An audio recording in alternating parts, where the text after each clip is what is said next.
যদি চায় যে বাচ্চাটা আমাকে দেন, আমি বড় করে দেব বা ওকে অনেক উচ্চশিক্ষিত করে দেব, তাহলে আপনি কি করবেন? আমি বাচ্চা দিতে চাই না। আমি কষ্ট করে হলে 10 ভাইয়ের কাছে চায় চিন্তা হলো আমি মানুষ করব, আমি নিজের পায়ে আমি নিজে গড়িয়ে তুলবো। হ্যাঁ, আমি প্রতিবন্ধী হয়েছি, ঠিক আছে, কিন্তু মানুষকে দেখিয়ে দিব যে আমার মতন হতভাগা কাউকে ভালো সন্তান কেন, নিজের পেট থেকে সন্তান কাউরই দিবা না। নিজে আমি একটা চাই চিন্তা হলে আমি ছেলেকে মানুষ করছি বা মানুষের মতন গড়িয়ে তুলবো, আশা করি। অনেকের তো মানে বাচ্চার দরকার। মাশাল্লাহ আপনার বেবিটা মাশাল্লাহ অনেক সুন্দর। তো আপনি দেখে ওকে অনেক যত্নেও রাখেন। তো আপনাকে যদি অনেক টাকা দেওয়া হয়, মানে 2-3 লক্ষ টাকা দিলে? আমি 2 লক্ষ 3 লক্ষ টাকার আমার প্রয়োজন নাই। আমার সন্তান আগে, সন্তান ছাড়া আমার কিছু নাই। আমি সন্তানের জন্য জীবন দিতে রাজি, বাপ মায়ের সাথে জীবন দিতে রাজি, সন্তানের সাথে জীবন দিতে রাজি, কিন্তু দেশের সাথে জীবন দিতে রাজি, কিন্তু আমি বাচ্চা দিতে জীবন রাজি না।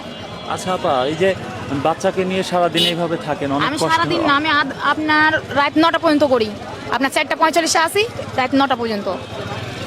অনেক কষ্ট হয়ে যায় না? হ্যাঁ, আমি অনেক কষ্ট করি, পরিশ্রম করি, আমার এভাবেই সংসারটা চলছে। ভাইয়া আপনাকে দেখাশোনা করার? উনি আপনার দেখাশোনা করতে পারে না, হাত ভেঙে গেছে। গরিবের ঘরে রাজপুত্র, ব্যাপারটি ঠিক সেরকমই।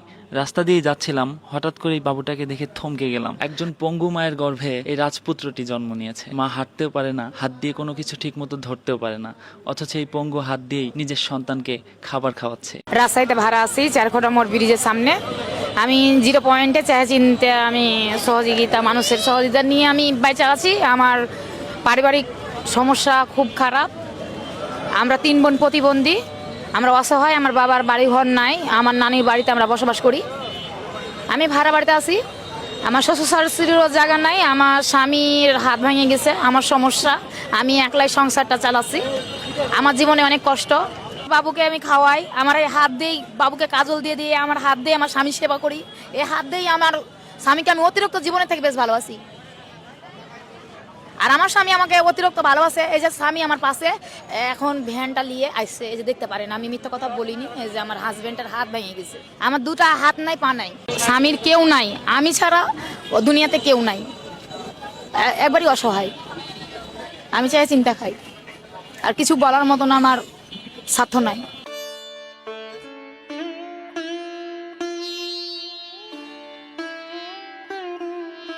পৃথিবীতে আসার আগে সবচেয়ে বড় নিরাপত্তায় ছিলাম মাতৃগর্ভে। মহান আল্লাহর মেহেরবানিতে পৃথিবীতে আসার পরে মাতৃছায়াই হয়েছে পৃথিবীর সবচেয়ে বড় নিরাপত্তা। বাবা মা সন্তানের জন্য যা ভাবে, যা করে, পৃথিবীতে আর কেউই তা করে না। আল্লাহ পাক যেন আমাদের সবাইকে তার দেয়া এত বড় নিয়ামতের সঠিক মর্যাদা ও হক আদায়ের তৌফিক দান করে।